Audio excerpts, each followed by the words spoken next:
In this exciting new design series, we'll be revealing some of the latest innovations from all around California. This is a series about problem solving and design thinking, from large corporate cutting-edge innovations to mum and dad inventions that will surprise and inspire. Welcome to California by Design.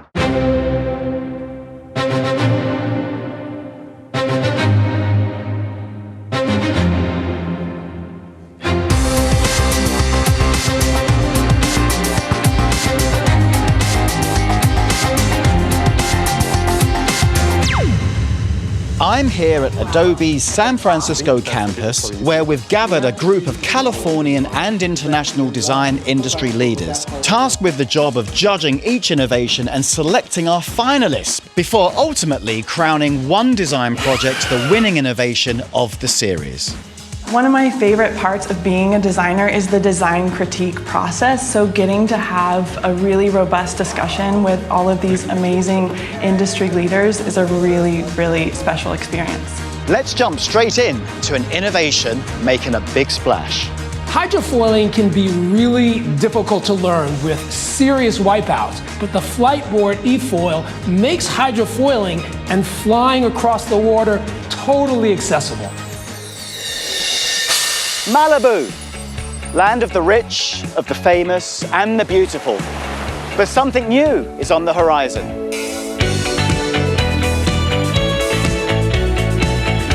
So what on earth is this? It's a Fliteboard. It's a totally new way to ride the water. It's a fully electric hydrofoil. You can ride up above the water and just fly along. You fly? That sounds a little bit Back to the Future, the hoverboard thing. It is the future.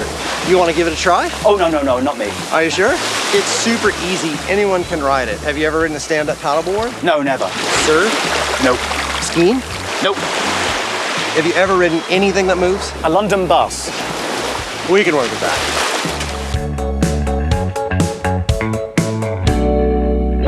Cody, Zach, now you are the designers behind this particular innovation.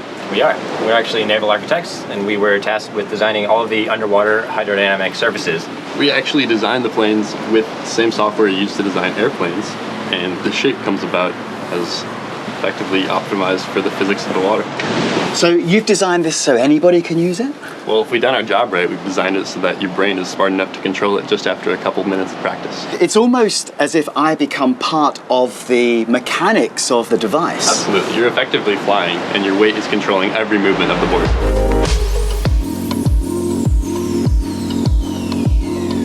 So, David, you've got me in a wetsuit. But Paul, we've designed this so that anybody can use it. You just need a little bit of courage, and I'm very confident I'll get you up and flying. Okay, now we've got a very big battery in here that can power you for up to an hour and a half for about 18 miles of continuous flying. Wow. Yeah. And of course, we've got a hand controller that allows you to control the speed of the board. I see. So, stop and go? Stop and go, cruise control like a car with these buttons. So who's buying these? Look, Paul, we've sold 100 of these boards online to people in 30 countries all over the world. They're getting out on the water, they're getting out and finding some freedom, learning how to fly, and they're absolutely loving it. What we're going to do now, we're going to get in the water, pull this trigger, jump to our knees, front foot forward, stand up, and then, Paul, you're going to be flying.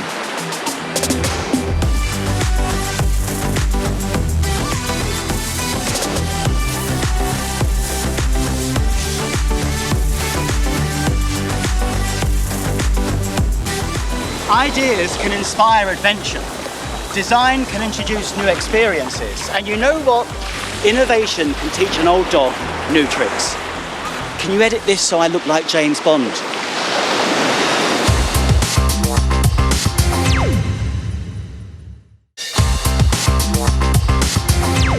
We've gathered a group of design industry leaders at Adobe's San Francisco campus to judge and select the best design innovations in this Californian series. Glint is a really cool innovation in lighting that allows you to change the focus and the lighting without actually changing the fixture of the light. Directional lighting, think spot lighting and down lighting. We use it to highlight something special, something important. And that's not a new idea. But the design of the fixtures that provides the lighting hasn't changed in years. That's until now.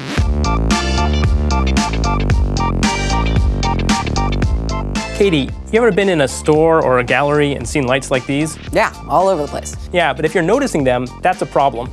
Because these lights are meant to draw attention to the objects they're illuminating. So you've solved it with this? That's right.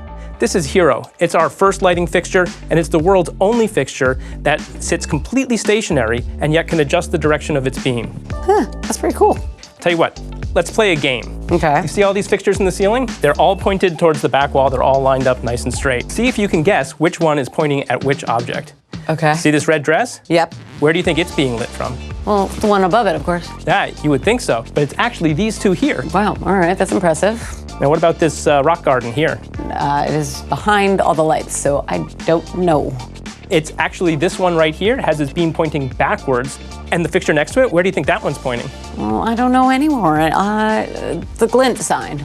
Actually, it's pointing at this cactus right here. So even though those fixtures are right next to each other, their beams are pointing in different directions. So the Glint guys think these lights are pretty special.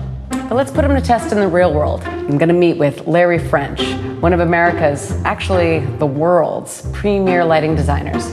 Okay, Larry, we're at a typical gallery space with traditional lighting. What do you see? Lighting is pretty uniform on all of the walls, and that's because it's hard to get labor up to re-aim the light every time you move a piece of art. You know, this piece has a lot of color in it, doesn't pop. There's a lot going on in it, but it looks flat. As you can see, the front aperture of these fixtures is very bright. And even though they're aimed at the art, because we're like moths to a flame, our eye goes up to the bright spot. And then it assaults your eye. It hurts. Sounds like maybe it could be better. Should we bring in the Glint guys? I think we should bring in the Glint guys.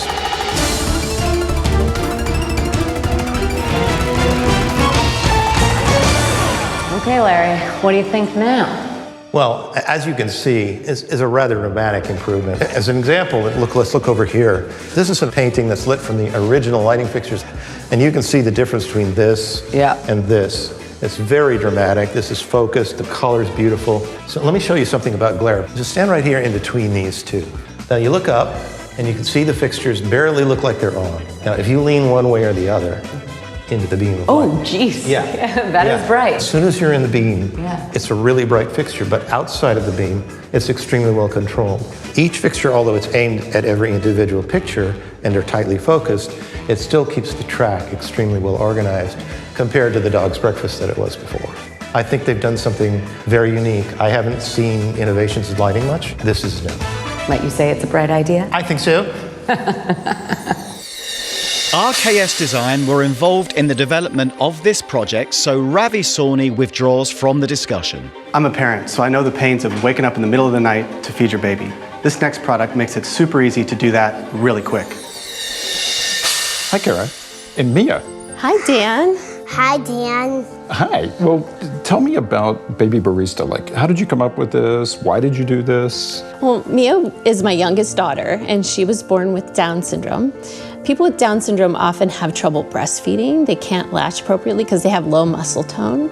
One morning, at like 3 a.m., I'm in my kitchen holding Mia in one arm. She's crying and screaming and hungry, and I'm trying to assemble the ingredients of the bottle with my other arm. I just glanced up at my coffee maker and I had an epiphany. I said, how can I have coffee in under 30 seconds? Mia has to wait about 15 minutes for her bottle to be fully assembled. And it was in that moment that the idea for Baby Barista was born. Did that just happen like a light bulb going off? It really did. It was an aha moment. And I bet Mia's proud too. I am. Oh, thanks, Mia. This is Baby Barista. Love the name. Thank you. It's catchy. So we went with a liquid format so that we could be completely aseptic. As a matter of fact, this mixing chamber is the only thing that you need to clean. And the metal ring allows that magnet to work there. Yeah, right. Cool. So the consumable formula goes into the top of the machine. And the external water tank was also important so that you could visualize that you had clean water.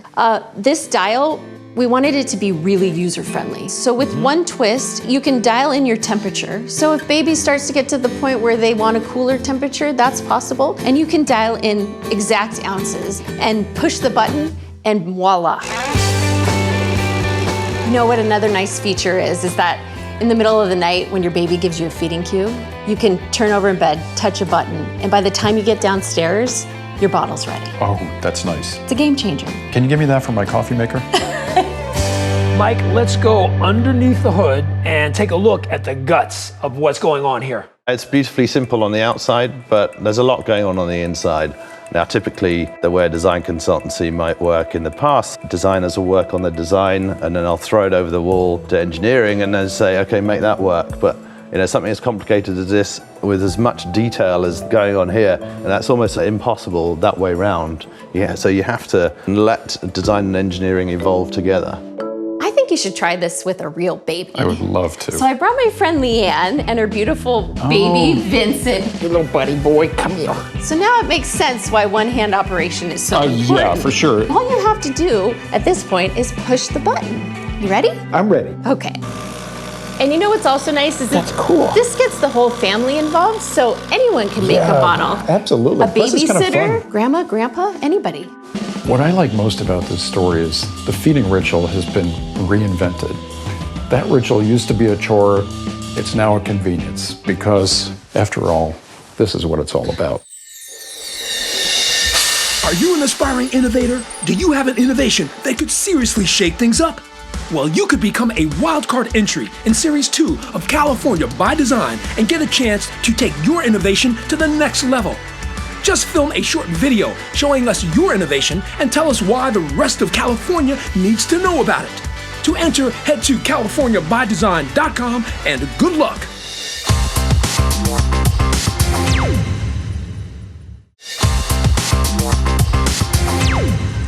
Welcome back to California ByDesign. We're on a quest to find the #1 Californian innovation for the series. Our judges will select just 1 or 2 innovations from this episode to go through to the best of the best final later in the series. Time for our next innovation. So Californians really understand the tragic consequences of wildfires, and 3D geospatial mapping are looking to apply new technology to hopefully create a safer future for all of us. If a tree falls in a forest and nobody's here to hear it, did it make a sound? I think the bigger question is, did it fall on a power line? Because back in 2003, that's exactly what happened in a forest just like this, knocking out power to a huge chunk of the East Coast. Sam, what's the scale of the problem that we're dealing with here? So the estimates are that there are over 250 million trees in Northern California alone that could fall into a power line. Wow. And how do the authorities tackle this problem? So there's 2 ways. One is a method that I think a lot of us in California are familiar with, but it's these public safety power shutoffs. The other way that we see is where people will physically walk along a power line and try to visually get eyeballs on where a tree could fall into a line. Can you tell which tree here could fall into that line? No idea. We'll use a laser rangefinder, right? Something like this would first take a look at the power line, and then you'd look over that tree. And so now we know the distance to the power line to us and from us to that tree. What we don't have, though, is the distance of that tree to the power line. You know how we do that? No. Use your head. It's all mental calculus and trigonometry. And imagine doing this for each of the trees around here, right? That's a huge task. It's an enormously challenging problem. Satellite imagery is another common thing. Can you see the power line in here? No. I mean, it's a needle in a haystack. So this is a very useful tool, but it's not enough to solve the problem. We have to find a better solution to this sort of challenge. Back in 2017, another fallen tree started the wine country fires here in California. Enview is an innovation that promises to eliminate that from ever happening again. So KP, how have you guys innovated a solution? Yeah, Paul, we started with the realization that the world is in 3D and the future of maps belongs to 3D. So we took a 20-year-old technology called LiDAR, and let me actually show you what it is. Let's use this laser pointer as an example. Popular with kittens. Yes. How has that technology innovated the future of... LiDAR works in a similar way. It shoots light and it measures the time that the signal goes back to the sensor and assigns a coordinate in space. The whole point is to actually build a 3D version of the world in points. This is LiDAR data, and this white blob of data is 35 million points. It will take an army of people months to actually comb in and manually label this data. So what Enview has done, we have automatically found a way to label this data. We use artificial intelligence to identify those objects. You need this data labeled to understand how those features interact with each other. I get it. So you guys are effectively your 3D map makers. Yes, intelligent with layers of information that we haven't seen before. Correct. Then we can run the analytics to find out which trees are in danger. And now you can view the data in 3D. And those red areas are the parts of the tree that if the trees fell towards the lines, would strike the line. Incredible. Solving big problems needs the right minds to have access to the right data. But even then, the most valuable of insights can be lost unless they're visualized in a compelling manner. Enview is doing that, combining artificial intelligence with cloud computing and intuitive visualization. In this series, we've introduced the Planet Innovation Bright Award. Sam Lanyon will select an innovator from the series for entry into the PI Bright program, which will assist them in building their commercial and technical strategies and connect them with global partners. So the Planet Innovation Bright Award is a celebration of design innovation, and we're going to be selecting one really promising organisation to receive this award later on in the series.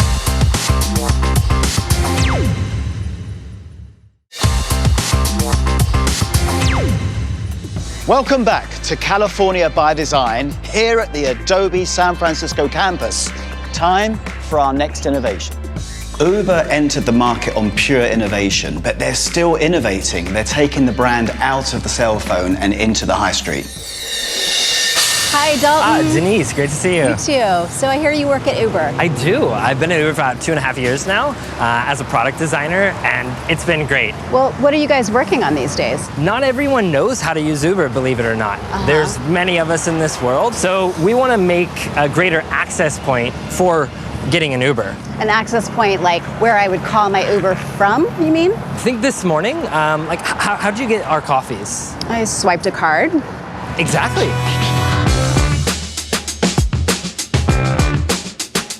Wow, look at this. It's physical, it's real. Yeah, welcome to the Kiosk Cove. This specifically right now is our rider kiosk. Whoa, rider. So you mean instead of an app on my phone, I'm gonna walk up to this kiosk? Exactly. What we plan on doing with this is putting this inside hospitals, assisted living centers, maybe concert venues, to make access to getting a ride much easier for certain demographics. Just last week, we had a group of older adults right here testing this out. And so it was great to get some insights from them on how we can provide mobility solutions. Basically, you would kind of walk up to this kiosk, and the first thing you do is you go in and you enter in where you're going. So far I'm familiar, okay. Next, all I have to do is type in my phone number, and this is so they get text messages for when the driver's gonna arrive. And then lastly, just like you did with your coffee this morning, just take your credit card and give it a good old swipe. So easy. And very soon we'll be on our way. Another kiosk. Kalash, tell me what this one does. So this is our virtual driver support kiosk. This provides drivers with virtual assistants. Drivers actually, we've heard from them that they actually prefer face-to-face communication. Not all of them have access to physical driver support centers. And a lot of times they require uploading certain pieces of information. And let's say I need to upload my insurance documentation or my vehicle registration, I can do that as well. All right, so another kiosk, smaller. I see get a ride, get support, which we already looked at. What's happening here? Yeah, so this is a one-stop shop, and this is the new design that we're moving towards with a single large touchscreen. Wow, so I use Eats. So are you saying I could walk up and just order my food here? Exactly, so here you go. Now here are all the local options for you to order food.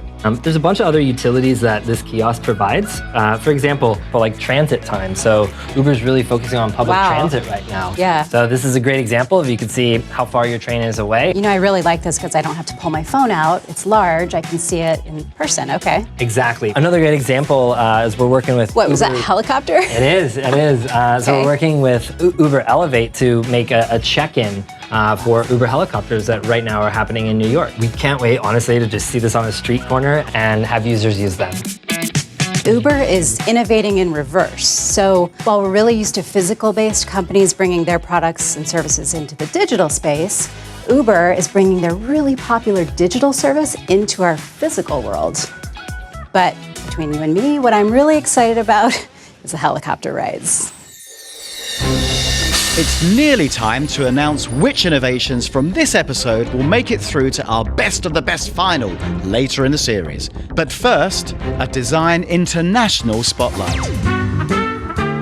We mainly focus on companies and products that are based here in California. But sometimes we like to look for great products elsewhere, like this one. The Shoppa Cart was designed in Australia and is now here in the Golden State. So we thought we would just give this a test drive. And the great thing about this cart is that we brought it with us. It's not from the store. So it's got a phone holder. It's got a hook on the back so I can hook my bag, and a coffee, if I had one, would go right there. Oh, what's that? A secret compartment. So I'm gonna take the man purse, the Merce, and it's going right in there. I love it. So this cart is actually not too big, not too small. I can get it through the aisle. That's a big thing. I don't want like a huge cart. All right, so let's head over to check out, and then things are really gonna get interesting. All right. I don't know, do you think that's gonna fit? I mean, the idea is that, yeah, it's gonna collapse and just compactly go right in. So let's see how that goes. I see that there are these blue guide straps here. Yeah, I know protecting one's car is a huge concern, so I'm just gonna give it a tiny bit of pressure. Okay. Got that contact. That's good. There we go. And actually, I don't have to keep my hands on it because it's so well balanced that you can handle this on your own. The other thing I think is the more that you do this, the more you just totally get the hang of it. Oh my God, you did it! Nice job. We're off. Awesome, let's head back. Okay. So Denise, we're back at home. The Shoppa Cart is full of groceries. Now we've got to get it out of the car, into the house. You know what, Carrie, I want to try this on my own because I shop alone a lot, and I want to see if this is a one-person job. You know, it's actually really well balanced, and it's not too heavy to hold. I'm not really having any balance problems, so this is great. It's just Car's locking right protected. into place. Hey. Wow, that's great. So let's wheel it inside. Sounds good. And who's unloading? You're unloading. I was just kidding. I'm going to help you unload. Thanks, Denise. I appreciate it. So we're just going to take all of this and start putting it on the counter? Actually, we could go straight from the cart into the pantry, straight to the shelf. Right. You know what I love about this cart right now is that I don't have a bunch of dirty bags sitting on my floor. Having this all in one place where I can just kind of roll it around my kitchen is so helpful. In fact, let's go over to the refrigerator and put some things away. All of these really cool features that we talked about, they've all been so discoverable. We didn't need a lot of instructions. It just worked. It's also a really fun design. So Denise, what's the verdict here? I mean, who's gonna go first? Okay, I'll go first, Carrie. I like this cart because I thought it was so easy to get the cart into the car, so easy to get it back in full of groceries and then wheel it right into the kitchen. I mean, that ease of use was just spectacular. Anything that we can do, obviously, to eliminate unnecessary waste, accumulating bags, we have to do. And this certainly does that. So I think that's a big win for this cart. So it sounds like 100% you would use it. I would use this. How about you? I would too, without hesitation. Yeah, I think we're on the same page. So which innovations from this episode have our judges selected to go through to our best of the best final later in the series? Our finalists are Glint because of the quality of light, elegant design, and ease of use. Also selected as Baby Barista, the designers addressed the functionality of breastfeeding and introduced a product personality that appeals to the lifestyles of busy parents. Congratulations to both Glint and Baby Barista, and best of luck for later in the series. Join us again next time for plenty more innovations on California by Design. For more information on any of the innovations featured and to cast your vote in the People's Choice Award, go to CaliforniaByDesign.com.